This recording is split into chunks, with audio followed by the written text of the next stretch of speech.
membutuhkan air untuk beraktivitas. Namun nih, kesibukan terkadang membuat sebagian orang lupa untuk minum air sehingga bisa mengakibatkan itu dia dehidrasi. Dehidrasi, padahal jika terus dibiarkan, dehidrasi bisa berakibat fatal bagi kesehatan. Ya. Dan berikut selengkapnya dalam segmen agenda.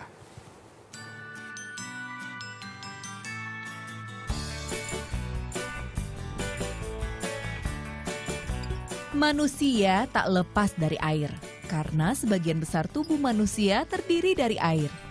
Ketika tubuh kehilangan air lebih besar dibanding asupan air, itu adalah tanda awal dehidrasi. Banyak penyebab dehidrasi, kegiatan fisik, olahraga, hingga cuaca bisa menjadi pemicunya.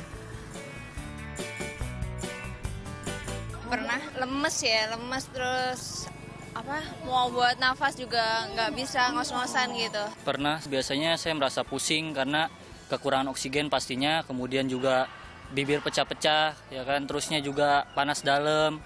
Pernah sih dehidrasi, ya rasanya aus banget. Aku sih lebih suka yang sirup berbau asam-asam gitu.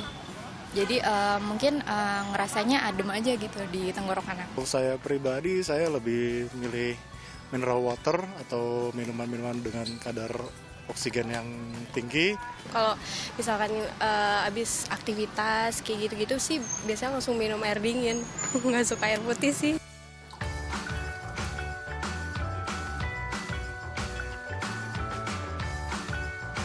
Berbagai aktivitas di dalam dan di luar ruangan serta stres pun bisa mengurangi cairan tubuh.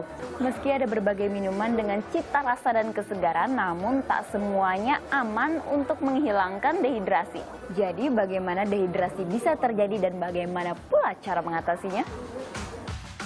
Dehidrasi adalah gangguan dalam keseimbangan cairan dalam tubuh. Tubuh mendapatkan cairan dari minuman dan makanan yang kita makan. Cairan tubuh keluar dari proses sekresi yang menghasilkan keringat dan urin. Tubuh lelaki dewasa mengandung sekitar 60% air dan perempuan sekitar 55% air. Kehilangan cairan 2 hingga 5% menyebabkan dehidrasi ringan. Jika kehilangan 5 hingga 10% cairan menyebabkan dehidrasi sedang. Sedangkan jika kehilangan lebih dari 10% cairan, maka tubuh mengalami dehidrasi berat. Satu adalah kurang minum, kedua adalah keringat yang berlebihan. Seperti misalnya atlet, misalnya olahraga berkeringat berlebihan tapi dia kurang asupan minumnya. Terus ada keadaan-keadaan yang menyebabkan minumnya udah cukup tapi karena pengeluarannya besar. Contohnya adalah muntah yang berlebihan, diare yang berlebihan.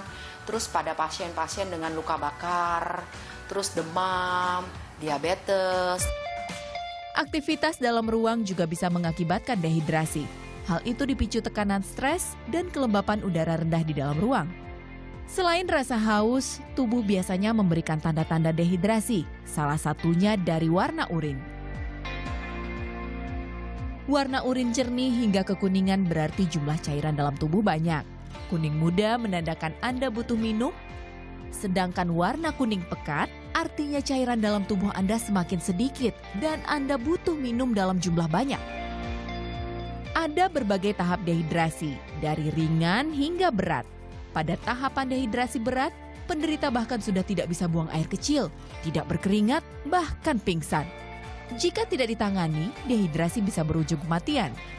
Kalau misalnya orang sudah masuk dehidrasi, kita anjurkan untuk minum sedikit-sedikit, tapi intervalnya sering. Dalam artinya misalnya kita kasih sedikit, misalnya kasih seteguk, nanti 5 menit lagi kita kasih dia minum lagi. Maksudnya tidak boleh banyak, maksudnya itu kan merangsang muntah juga ya. Kurang minum mengakibatkan berbagai risiko kesehatan bagi tubuh. Kebiasaan minum 8 gelas sehari bisa membuat tubuh lebih fit dan tetap sehat.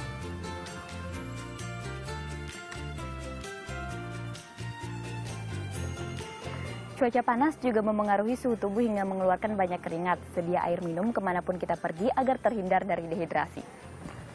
Segera temui dokter jika merasakan dehidrasi sedang hingga berat, agar mencegah berbagai penyakit akibat kekurangan cairan menghampiri. Farhana Ali, Januar Yuda melaporkan untuk NET.